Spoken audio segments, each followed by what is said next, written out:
Shalom Akim. First and foremost, I want to give all praise, honor, and glory to Yahweh, Bahashim, Yahweh Shai, Bahashim, Harakwadash. Double honors to the Apostles of Great Millstone, and shout out to all the Akim pushing out this word in truth and sincerity. Alright, in this video, I'm going to be talking about a video game that came out in 2008. It's called Metal Gear Solid 4, and it heavily showcases the RFID chip. But in the video game, it's called Nano Machines. So in the just a little background of the game. In the game, you play a special forces soldier, and he infiltrates enemy bases, and it's got a lot of political and technological themes. So before I get into the game's lore, I'm going to read this in Revelation 13 and 11. And I beheld another beast coming up out of the earth, and he had two horns like a lamb, and he spake as a dragon. And he exercised all the power of the first beast before him, and caused the earth and them which dwell therein to worship the first beast, whose deadly wound was healed. And he doeth great wonders, so that he maketh fire come down from heaven on the earth in the sight of men, and deceiveth them that dwell on the earth by the means of those miracles, which he had the power to do in the sight of the beast, saying to them that dwell on the earth, that they should make an image of the beast, which had the wound by a sword, and did live. And he had power to give life unto the image of the beast, that the image of the beast should both speak, and cause that as many as would not worship the image of the beast should be killed. And he causeth all, both small and great, rich and poor, free and bond, to receive a mark in their right hand or in their foreheads, and that no man might buy or sell, save he that have the mark, or the image of the beast, or the number of his name. Here is wisdom. Let him that hath understanding count the number of the beast, for it is the number of a man, and his number is 666. Alright, so this video game series, it actually got a ton of flank because it was quote unquote too unrealistic. But I'm going to show you that most of it is based on reality. You know, art imitates life. So when the mark of the beast is that's also known as the RFID chip, it's presented to you, it's going to look like appeasing. It's going to appear like as a major improvement to your life. Okay, so I'm going to read this in Revelation 19 and 19. And I saw the beast, that the kings of the earth and their armies gathered together to make war against him that sat on the horse, and against his army. And the beast was taken, and with him the false prophet, that wrought miracles before him, with which he deceiveth them that have received the mark of the beast, and them that worshipped his image. These both were cast alive into the lake of fire burning with brimstone. And the remnant were slain with the sword of him that sat upon the horse, with which sword proceeded out of his mouth, and all the fowls were filled with their flesh. So accepting Esau's magical, technological wonder will be your downfall. Now I'm going to read up on the lore of this video game. So in this game, the RFID technology, they call it nano machines. So I'm just going to read this few of these paragraphs. I'm going to be jumping around. Alright, so nano machines is a general term for a machine ranging in size from 1 micrometer, 1/1000th of a millimeter, 1 nanometer, this and that. And it's using MEMS, microelectrical, mechanical systems technology. An example of nanomachines would be a protein aggregated resembled to structure of a man-made motor using biomoleculars such as DNA and proteins. Alright, so nanomachines are used to alter the bodies of human hosts, enhancing their abilities and their performance in combat situations. Alright, so because I'm going to be talking mainly on the fourth installment of the game, so like right here that goes into like the history of like the prior games that came out. I'm just going to jump around and point out the main parts. So this character is a doctor, and it injected the nanomachines into the main character, Solid Snake. And so it included nanomachines that supplied and administered adrenaline, nutrients, sugar, neurotopics, and benzodrines. And then it says right here, nanomachines also made it possible to restrict the host's actions, such as shooting a gun, and to stimulate the host's muscles fibers using ciliary motors. Alright, right here it says these nanomachines could also be recharged via a person's body heat, although they will end up lost if the person gets shot and he's bleeding through. Alright, so in like the second game, because these are the second generation nanomachines, it says right here, as these nanomachines were more advanced and their simultaneous functions as network terminals had been further enhanced. They also handled tasks such as remotely hacking into terminals and nodes connected to the big shell, which is the place that this character was infiltrating. So like in this game specifically, like the nanomachines were being used like those keys that open doors. And there's series nanomachines. They did the checking and remote management of VS, which is vital signs. So like as he's playing in the game, like if he gets shot, like all your vital signs would be like in check, and then like the command center, like the support unit, like they would have all that information on the character that has the nanomachines connected inside their body. And so in the third gen, then this part right here is the part 4 of the game that we're talking about. It says AT Security succeeded in making nanomachines even more complex and widely used. The range of users was extended to include the regular armies of allied powers such as U.S. military personnel as well as PMC soldiers.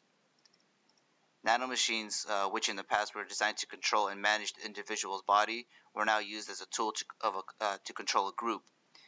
In the nanomachines used in the military battlefield control system, Sons of the Patriots, SOP. And in the game right here, they call it Sons of the Patriots, the SOP system. But in real life, that's the Beast system. I'm just going to skim through this article. I'm not even going to read it. I'm just going to show the images. It says, the brain of the Beast. Google reveals the computers behind the cloud. And so this is where all the information is stored. Like all these servers. Here's another picture of it. Yeah, but in real life, we know that as the Beast system, where all the information is stored. And so this is the functions of the SOP. SOPs serve 3 main functions. The first was to allow multiple members of a military unit to share each other's senses and work more efficiently as a team. The system basically ran a unit like a network of computers, each man able to see what the others saw, feel what they felt, and rapidly coordinate tactics. This provided a massive tactical advantage to whomever used it. Alright, so I'm going to go ahead and play parts of the video game so you can get a quick gist of like how this technology was used, like in this media.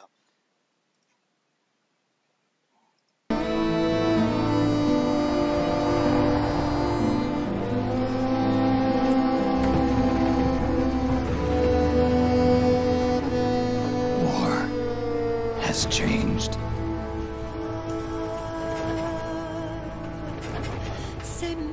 It's no longer about nations, ideologies, or ethnicity. It's an endless series of proxy battles fought by mercenaries and machines. War and its consumption of life has become a well-oiled machine. War has changed. ID-tagged soldiers carry ID-tagged weapons, use ID-tagged gear. Nanomachines inside their bodies enhance and regulate their abilities. Genetic control, information control, emotion control. Sorry, this has been happening for a while. Been lagging today. A series of proxy use ID-tagged bodies, enhance information control, emotion control, battlefield control. Everything is monitored and kept under control. War has changed. The age of deterrence has become the age of control. All in the name of averting catastrophe from weapons of mass destruction. And he who controls the battlefield controls history.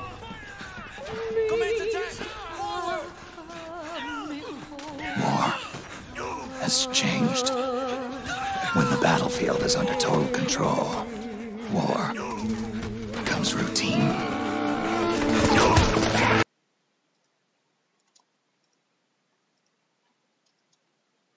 So yeah, I'm just gonna show a lot of clips of the video game. Cause this video game specifically, it's cutscene heavy. But I already got some of the clips of it, so I can just show the video. But as long as AT Security's system is in place, there's no way he'll succeed. How can you be so sure? They've implemented a system that monitors in real time every single soldier engaged in combat action, whether he's State Army or PMC. Each individual soldier has been fully ID tagged with nanomachines injected into their bodies for that purpose. The nanomachines keep track of the soldiers and their real-time personal data 24 hours a day. They monitor each man's position, movement speed, reserve ammo, firing accuracy, wounds, rations, water intake and supply, sweat secreted, heart rate, blood pressure and sugar levels, oxygen. All the data gathered on body condition, on sensory organ data showing pain and fear, data on every internal response within the body. All of it is collected by an AI at the system's core. This data is monitored at HQ to enable command to make quicker, more precise, more rational decisions. It also enables crisis management for each individual soldier. It's being used by the US military, by state armies in allied countries, by PMCs. Even police agencies are starting to adopt it. Unless they agree to implement the system, PMCs aren't permitted to send troops anywhere. You've got these system nanomachines in you too. Of course. Our unit plays by the rules, same as everybody else. It was creepy at first. Yeah, on that part specifically, it's kind of just like with the money transactions. Like if you don't have the chip, you ain't gonna be you won't fit in that society. Just like how like these troops, like if they don't have these nanomachines with the proper systems, they're not allowed to work in a certain environment or anywhere like that. You're being watched 24/7, but I've gotten used to it. It gives us a lot of advantages in the field, too. We get a clearer picture of what's going on around us, so there's less confusion during missions. And our nanomachines communicate with each other, making teamwork a lot smoother. And that's not all the system does for us. It's also a security guarantee against the PMCs. Security guarantee. That's right. The PMCs are combat groups without states or ideologies. They're not fighting out of nationalism or for a cause. They don't care why the war is being fought. They're just bodies fighting on someone else's behalf. They're mercenaries, a commodity. So it's easy to imagine them betraying their clients by joining the enemy or refusing to fight, or committing humanitarian atrocities. To keep these things in check, they ensured that no one can use firearms or military vehicles without the proper system ID. It's true for every piece of equipment out there. So even if the PMCs tried to mount a terrorist attack or coup d'etat, their weapons and equipment would automatically be locked out. They wouldn't be able to move, attack, or engage in combat of any kind. And there's more. All the data on their position, personnel, and combat strength is leaked to us by the nanomachines. Even if they managed to circumvent the system by getting the nanomachines out of each soldier's body, they'd be losing their IDs in the process, so they couldn't use their weapons. And the Patriots are behind this. Lalilulelo, what are you talking about? Never mind. So this system is foolproof, huh? Completely. They call it SOP. Sons of the Patriots. The AI that controls it is a tightly guarded secret both at Arms Tech Security, where it was developed, and at the Pentagon. Yeah, so it all really sounds like science fiction, right?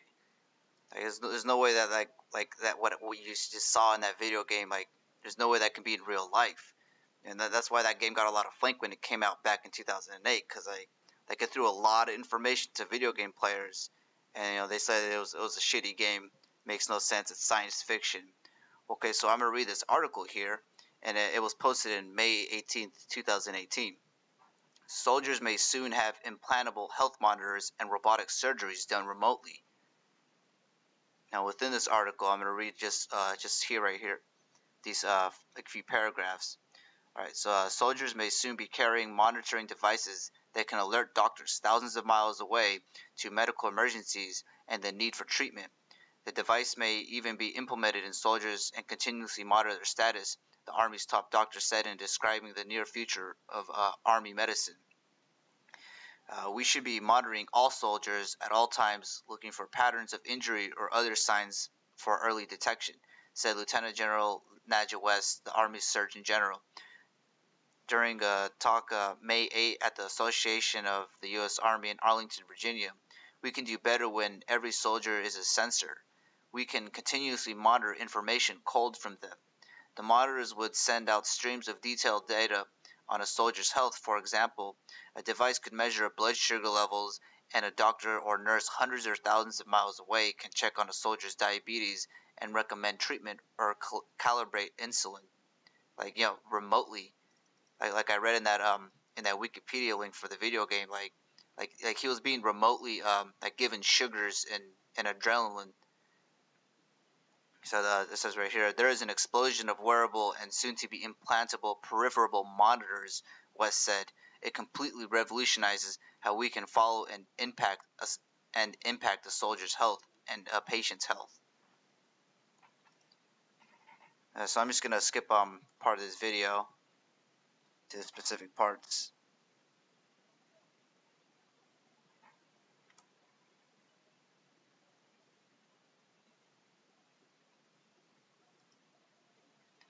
Alright, so this part in the video, it showcases the abilities that chick was talking about just now.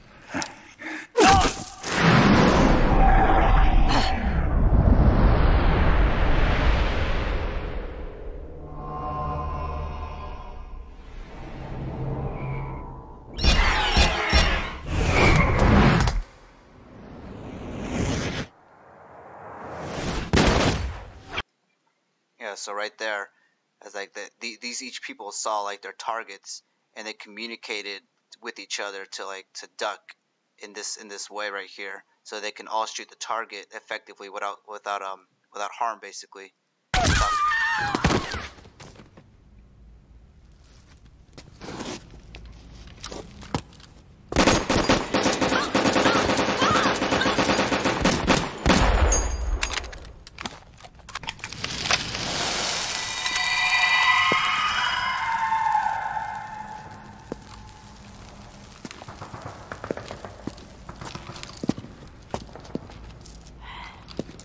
The nanomachine network inside each unit member's body lets us share each other's senses. They can see what I see. And it helps control pain. Is that part of the system, too? With SOP, my team can literally operate as one. Well, except for a certain someone who's not much of a team player. Yeah, man, it all looks like science fiction, right? Well, this video was posted on 2015. DARPA is the secretive research arm of the Department of Defense, and for decades it's dreamed of turning soldiers into cyborgs. Now it's finally happening. The agency has funded projects that involve implanting chips into soldiers' brains that they then hope will enhance performance on the battlefield and repair traumatized brains once the fog of war has lifted. But creating super soldiers isn't the only thing that DARPA is trying to do.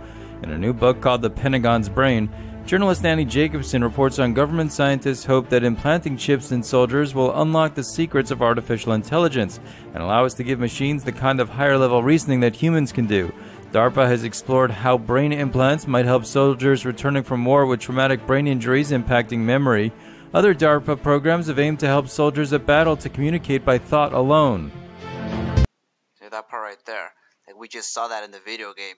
Communicate with thought alone.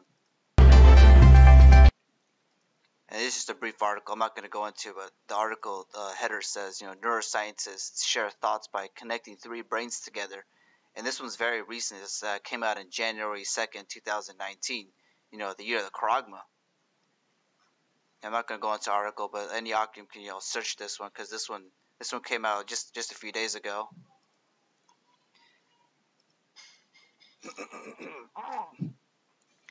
I'm going to show this clip. It goes into the technology behind the weapon locks and how it uses RFID technology. This is Dangerous Things, a biohacking company run out of a garage in Mount Vernon, Washington, started by Emil Gofstra, a pioneer of RFID implants since the mid-2000s. Motherboard traveled to Dangerous Things garage headquarters to get a peek at some of Emil's new projects, including an exclusive first look at a never-before-seen prototype, the world's first implant-activated smart gun. This is just a gun you buy from the gun store, and what you've added to it is just the implant in your hand. And what else? And inside of here, there's a reader. Hey, man, it goes to show you how this RFID technology is being used as a sword by the Edomites.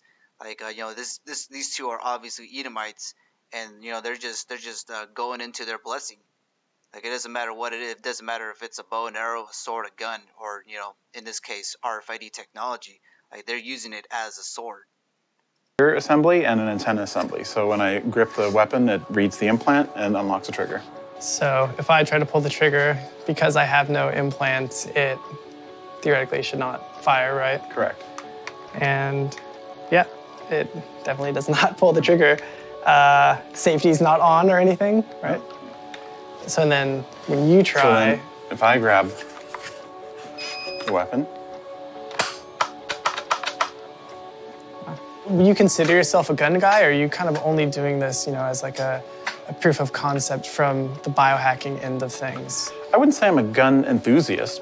Operated correctly by, sane people, they're fine. But, to be able to, in the state of Washington, go into the gun store, hand over my license, and 15 minutes later walk out with this, it's not exactly the best system to just kind of allow people to purchase these willy-nilly. But that's why I think the smart gun concept is important, because eventually, we'll be able to actually control who is able to operate the weapon once it leaves the store. And the ability to control who uses that weapon. I'm just going to show this part right here. It's towards the end of the game. A little background on this clip right here is the main villain, the terrorist guy who's the main villain of the video game. Pretty much at this point of the game, he got access to the system, and he's controlling the Internet of Things. He got the backdoor key password or whatever. And so in this scene, he's in Prague, and all the army, they're gonna go kill him because he's a terrorist. But since he's got the backdoor to the system, this is what happens in the scene.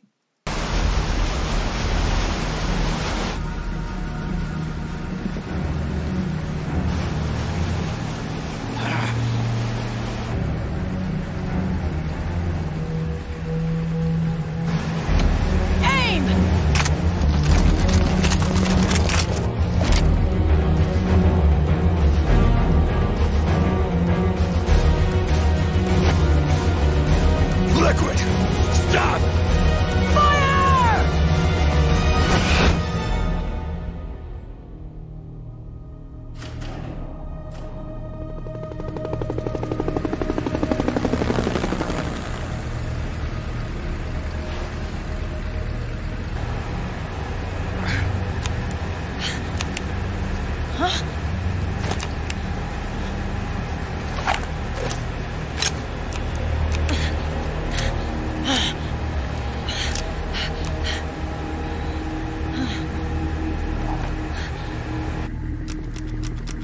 What?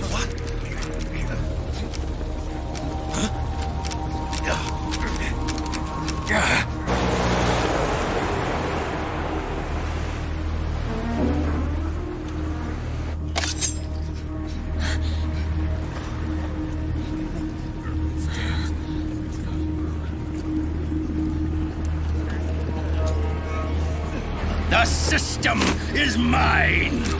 Your guns and your weapons are no longer your own. Behold!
Die!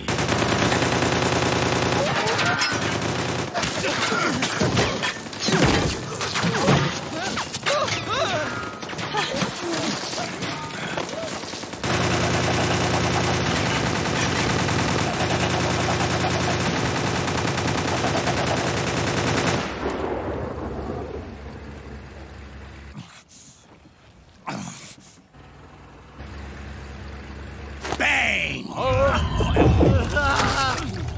And in this part specifically, everybody who has the nanomachines, you know, the RFID technology inside their body, like he made it so that like it shot a lot of endorphins and chemicals. So like it was basically like a neural pain that he sent out.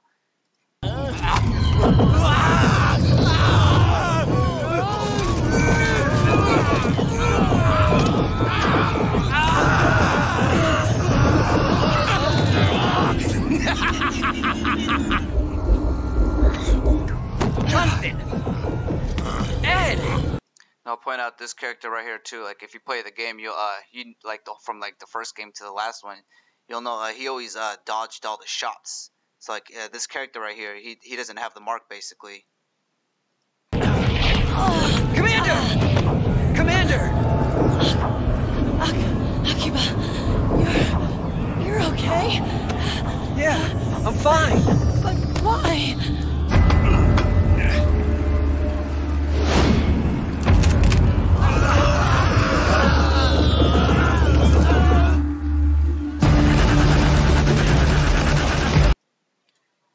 Alright, so that's enough on that. Alright, to end off this video, I'm going to read Proverbs 23:3. Be not desirous of his dainties, for they are deceitful meat. You know, so you know, as good as the benefits sound, like how cool they seem, like then you know they're not good for you. It's a deceitful meat. And right here, I'm going to read 2 Thessalonians 2:8. And then shall the wicked be revealed, whom the Lord shall consume with the spirit of his mouth, and shall destroy with the brightness of his coming. Even him whose coming is after the workings of Satan, with all powers and signs and lying wonders, and with all deceivableness of unrighteousness in them that perish, because they received not the love of truth, that they might be saved. Alright, so hopefully this video was edifying. I know it's a lot of cutscenes that I had to show.